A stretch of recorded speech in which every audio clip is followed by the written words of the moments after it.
प्यारे दोस्तों, आज हम आपको एक गरीब आदमी के बारे में बताने वाले हैं। एक गरीब आदमी को पेड़ के नीचे इतना खजाना मिला जिसे सुनकर आप भी हैरान रह जाएंगे।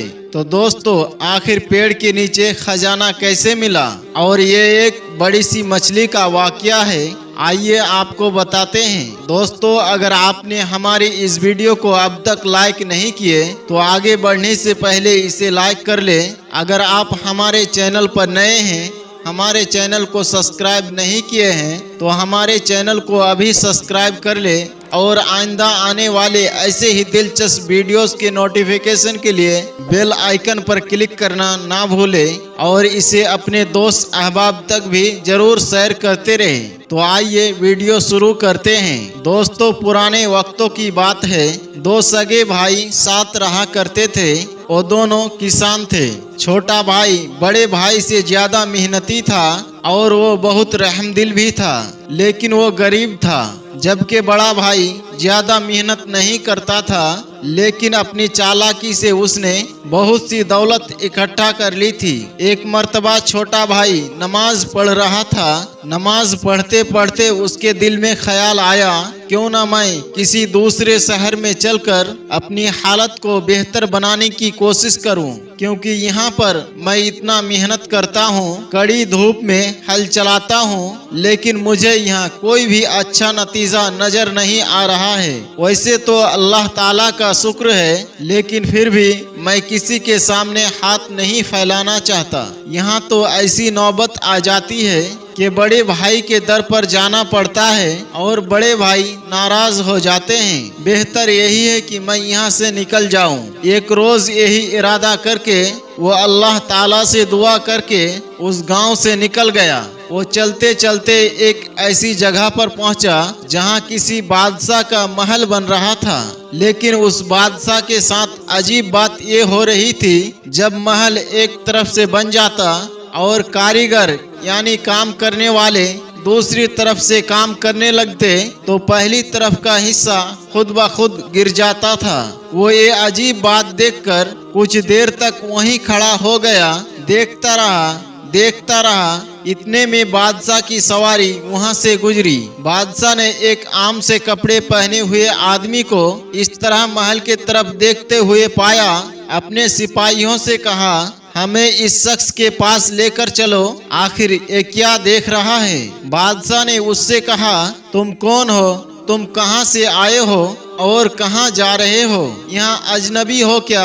आज से पहले तुम्हें कभी भी इस शहर में मैंने नहीं देखा। उस गरीब आदमी ने कहा, हुजूर, मैं बहुत गरीब आदमी हूँ, किस्मत को आजमाने के लिए मैं किसी दूसरे शहर में जा रहा हूँ। इस पर बादशाह ने कहा, जब तुम अपनी मुराद को पहुँच जाओ तो मुझको जरूर याद रखना और किसी से इस बात की वजह मालूम करके मुझे जरूर बताना, मेरा महल इस तरह बनने के बाद आधा क्यों गिर जाता है।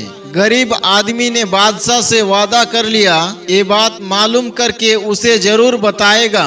और वो गरीब आदमी वहां से अपने सफर पर आगे रवाना हो गया।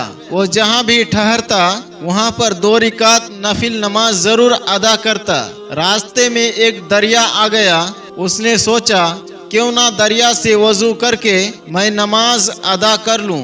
अभी वो वजू करके नमाज का नियत ही बांध रहा था कि दरिया में एक बहुत बड़ी सी मछली बाहर निकली। उस मछली का रंग बिल्कुल सियाह यानी काला था। उसने आज तक ऐसी मछली नहीं देखी थी। बहरहाल उसने दिल में सोचा नहीं, बस जहन में उसका ये सवाल जरूर उठा था। मछली कहने लगी, ए मुसाफिर, तुम कौन हो, कहाँ जा रहे हो? वो आदमी बहुत हैरान हुआ। अल्लाह ताला ने इसे बोलने की ताकत अता की है, जरूर इसके पीछे कोई न कोई हिकमत होगी। उस गरीब आदमी ने मछली को अपने सफर का मकसद बताया तो मछली कहने लगी, जब तुम कामयाब हो जाओ और अपने मकसद को पालो तो मुझे जरूर याद रखना। गरीब आदमी ने कहा, ऐसा क्या मसला हुआ है तुम्हारे साथ कि तुम इतनी परेशान हो? और मैंने बहुत सी मछलियाँ देखी है, लेकिन तुम जैसा रंग मैंने किसी का नहीं देखा। वो मछली कहने लगी, मैं दरिया में रहती हूँ, इसके बावजूद अंदरूनी तौर पर जलती रहती हूँ। मेरे सीने में हर वक्त आग लगी रहती है। किसी से पूछना आखिर इसका क्या सबब है, और तुम्हें तुम्हारे सवाल का जवाब भी मिल ही जाएगा कि मैं ऐसी क्यों हूँ। मुझे समझ में नहीं आता आखिर राज क्या है इसमें। सोचो, पानी में रहकर भी मैं जल रही हूँ। गरीब आदमी ने कहा, तुम बेफिक्र रहो, मैं तुमसे वादा करता हूँ तुम्हारे सवाल का जवाब तुम्हें जरूर मिल जाएगा। तुम हर वक्त अंदरूनी तौर पर क्यों जलती रहती हो? वो दरिया को पार कर चुका था, कश्ती से उतरा, किसी जंगल में दाखिल हो गया। वो जंगल बहुत घना था, उसमें बड़े बड़े दरख्त मौजूद थे। उसे भूख लगी, खाने का कोई सामान उसके पास मौजूद नहीं था। अचानक उसे एक आलूचे का पेड़ नजर आया। उसने कच्चे पक्के आलूचे तोड़े और बैठकर उन्हें खाने लगा। सारे के सारे फल कड़वे थे, मीठे बिल्कुल नहीं थे। उस गरीब आदमी ने वो सारे आलूचे फेंक दिए और गुस्से में दरख्त की तरफ लपका कि उसे तोड़ दे, ताकि इस तरह कोई दूसरा आदमी धोखे में इसका फल ना खाए। जब उसकी शाखें वो तोड़ने लगा तो आलूचे का पेड़ फरियाद करते हुए उससे बोला, भाई मुझे तकलीफ ना पहुंचाओ, मैं तो खुद बहुत परेशान हूँ कि मेरा फल इतना कड़वा क्यों होता है। जब तुम अपने मकसद में कामयाब हो जाओ, फिर किसी से ये जरूर पूछना कि मेरा फल कड़वा क्यों होता है। उस आदमी ने पेड़ से भी वादा कर लिया। अब वो जंगल के बीचों बीच पहुंच चुका था। वो बहुत अंधेरी जगह थी, वहां पर किसी इंसान के रहने का कोई अंदाजा ही नहीं था। कोई इंसान भोले से भी वहां अगर कदम रख देता तो कोई ना कोई दरिंदा उसे मारकर खा जाता, उसे अपना निवाला बना लेता। लेकिन उस आदमी को दरख्तों के झुंड में उसे एक घास घूस की झोपड़ी नजर आई। हैरत की बात ये थी कि वहाँ पर कोई इंसान हो सकता था। वो थक तो चुका था और बहादुर भी था। अगर कोई दरिंदा जानवर उसके पास आता तो उसका मुकाबला कर सकता था।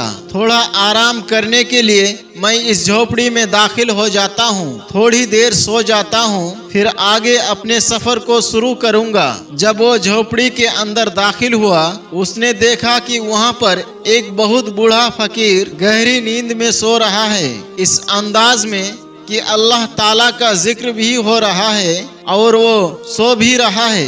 ना जाने वो किस दुनिया में था। गरीब आदमी ने फकीर को हिलाने और जगाने की कोशिश की, लेकिन वो इतनी गहरी नींद में था, लेकिन उसके हिलाने के बावजूद भी वो नहीं उठा। उसने सोचा, इसके नींद खराब नहीं करूँगा, मैं करीब ही आराम कर लेता हूँ। जब ये उठेंगे तो मैं इनको बता दूंगा कि मैं यहाँ पर क्यों आया हूँ। कम से कम इसको मैं नुकसान पहुँचाने तो नहीं आया। वो करीब जाकर लेट गया, लेकिन अभी उसे लेटे हुए ज्यादा देर नहीं गुजरी थी कि उसे झोपड़ी की बाहर अजीब सी आवाज महसूस हुई। ऐसा लग रहा था कोई जमीन पर रेंग कर चल रहा है। वो उस जंगल में रहने वाला एक बहुत बड़ा खूनी अजदहा था, यानी वो बहुत बड़ा सांप था। अभी वो आदमी बाहर की तरफ जा ही रहा था कि उसका पैर किसी चीज से टकराया। वो एक बहुत बड़ी सोने की तलवार थी। उसने उस तलवार को उठाया और बाहर आकर अजदहे का मुकाबला करने के लिए तैयार हो गया। अजदहा इससे पहले कि उस पर हमला करता, उसने उस पर हमला कर दिया और तलवार से उसके टुकड़े टुकड़े कर दिए। उसको मारकर वो फतेह याबी के साथ झोपड़ी के अंदर वापस आया तो देखा फकीर जो अभी कुछ देर पहले सो रहा था, अब वो जाग गया है। फकीर ने उससे आने का मकसद पूछा, बेटा तुम कौन हो, कहाँ से आए हो? उसने कहा, आपके झोपड़ी में कुछ देर आराम करने के लिए आया था। अगर मेरी वजह से आपकी नींद में खलल पैदा हुई तो मैं माजरत चाहता हूँ। आपकी इजाजत के बगैर आपके झोपड़ी में आ गया था, अब मैं चलता हूँ। उस फकीर ने कहा, बेटा तुम्हारी वजह से नींद खराब नहीं हुई, बल्कि तुम्हारी वजह से हम गहरी नींद से जागे हैं। इसका राज ये है, हम 12 साल तक सोते रहते हैं और 12 साल तक जागते रहते हैं। तुमने आज वो कारनामा अंजाम दे दिया है जिसका कोई भी इंसान आज तक नहीं कर सका। तुमने हमारी तलवार से उस अजदहे को मार दिया जिसने आज तक न जाने कितने आदमी जिंदा निगल लिए हैं। ये खूनी अजदहा हम तक नहीं पहुंच सकता था, और तुमने जो काम किया वो इंसानियत की भलाई के लिए किया।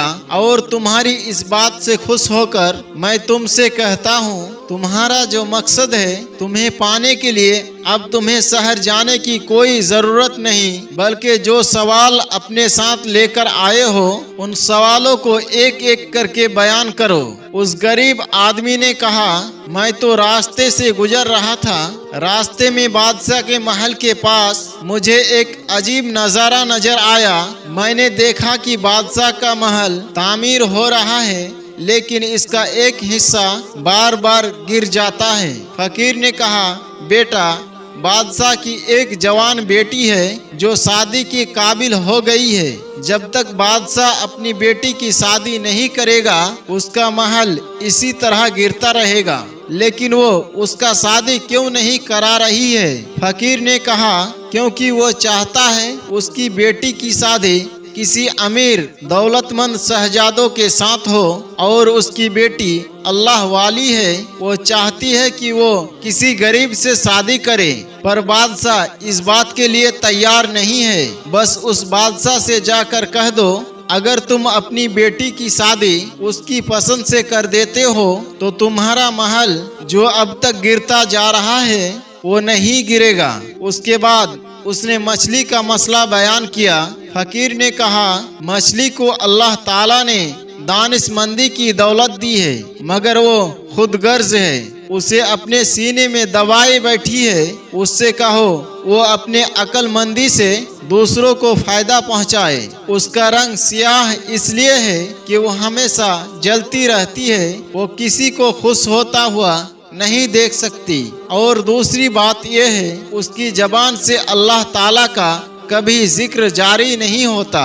ना वो कलमा पढ़ती है ना वो दुरूद पढ़ती है, जबकि अल्लाह ताला की हर मखलूक दुरूद पाक भी पढ़ती है और कलमा भी पढ़ा करती है। लेकिन वो क्यों ना जाने अल्लाह का जिक्र करने से बचती है। यही वजह है कि उसका रंग आम मछलियों जैसा नहीं है, बल्कि काला यानी सियाह है, जिसको देखकर इंसान को कराहियत महसूस होती है। उसके बाद गरीब आदमी ने कहा, उस आलूचे के पेड़ का फल आखिर कड़वा क्यों है? इस सवाल का जवाब देते हुए फकीर ने कहा, आलूचे के पेड़ के नीचे जड़ों में खजाना दफन है। अगर वो खजाना निकाल लिया जाए तो उसमें मीठे आलूचे लगेंगे, जिससे तमाम इंसान फायदा उठाएंगे, और वो खजाना तुम्हारे लिए है। तुम वो इंसान हो जिसने हर एक के लिए सोचा, सिर्फ अपने लिए नहीं सोचा। तुम खुदगर्ज इंसान नहीं हो, और वो खजाना सिर्फ उसी इंसान के लिए है जो हर एक को फायदा पहुंचाए। तुमने हर एक का मसला सुना और उनसे वादा भी किया है, मैं आपके इस मसले को हल करने के लिए आपकी जरूर मदद करूंगा। अल्लाह ताला तुमसे खुश है, और इसी वजह से तुम्हारी गुर्बत को खत्म करने के लिए वो खजाना उस पेड़ के नीचे दफन है। अब तुम वहाँ जाओ और उस खजाने को बाहर निकाल लो। वो गरीब आदमी वहाँ से रवाना हुआ। सबसे पहले आलूचे के पेड़ के पास गया, उसे बताया कि उसका फल कड़वा क्यों है। पेड़ ने उससे कहा, जितना जल्दी हो सके इस खजाने को खोदकर बाहर निकाल लो, इसे तुम्हारे लिए ही रखा गया है, तुम इसे ले जाओ। उसने उस खजाने को बाहर निकाला। इतना कीमती खजाना देखकर वो हैरान रह गया, लेकिन दिल में लालच नहीं आया। फिर वो मछली के पास गया और उसे बताया वो हर वक्त अंदरूनी तौर पर क्यों जलता रहता है। दरअसल उसके दिल में किसी के लिए हमदर्दी नहीं है और वो अल्लाह ताला का जिक्र नहीं करती, हर वक्त अल्लाह ताला की हम्दो सना बयान करती रहो, हर एक को फायदा दो। इंशाअल्लाह तुम ऐसी हो जाओगी कि हर कोई तुम्हें देखकर रश्क करेगा। उसने उसका शुक्रिया अदा किया। आखिर में वो बादशाह के पास पहुंचा। बादशाह ने उसे पाकर खुशी का इजहार किया और कहा, लगता है तुम अपने मकसद में कामयाब हो गए हो। हमें बताओ हमारे सवाल का जवाब क्या है। वो कहने लगा, बेशक मुझे आपके सवाल का जवाब मिल चुका है। एक फकीर अल्लाह वाले ने मुझे आपके मसले का हल बता दिया है। बादशाह ने कहा, जल्दी बताओ, हम फौरन अपने मसले को हल करना चाहते हैं। उस शख्स ने कहा, आप अपनी बेटी की शादी नहीं कर रहे हैं। बादशाह ने कहा, तुम्हें ये बात कैसे मालूम हुई? उस आदमी ने कहा, बस वो अल्लाह वाले ने मुझे ये बात बताई है। बादशाह ने कहा, हाँ, क्योंकि वो जहाँ शादी करनी चाहती है हम वहाँ उसकी शादी नहीं करना चाहते। लेकिन मुझे ऐसा लगता है तुम्हारे बात को सुनकर अपने मसले का हल मिल गया है। मैंने तुम्हें देखा है, तुम जब यहाँ आए तुमने वो चीज देखी जो आज तक किसी शख्स ने नहीं देखी थी। न जाने कितने सल्तनत के शहजादे यहाँ आए हैं और हमारी बेटी से शादी करने की ख्वाहिशमंद होती हैं, लेकिन उनको ये राज नहीं पता चल सका कि हमारा महल आखिर गिर क्यों जाता है। तुम अक्लमंद इंसान हो, तुम इंसानियत के खिदमत करने वाले इंसान हो। इसी वजह से मैं सोचता हूँ अपनी बेटी का शादी तुमसे करवा दूं। उसके बाद बादशाह ने उससे अपनी बेटी की शादी करा दी। सुभान अल्लाह। दोस्तों, आज की इस कहानी से ये मालूम हुआ हमें भी अल्लाह की तमाम मखलूकात की मदद करनी चाहिए, चाहे वो चरिंद परिंद हो, चाहे वो इंसान हो, जो भी जरूरतमंद हो। हमें हर जरूरतमंद की जरूरत को पूरा करने की हमेशा कोशिश करनी चाहिए। इससे अल्लाह राजी होता है, बिगड़ियां बनती है और अल्लाह रिज़्क में बरकत अता फरमाता है। अल्लाह रब्बुल इज़्ज़त की बारगाह में दुआ है कि मेरा करीम हम सबको ऐसी नसीहत आमोज कहानियों से सबक हासिल करने की तौफीक अता करे।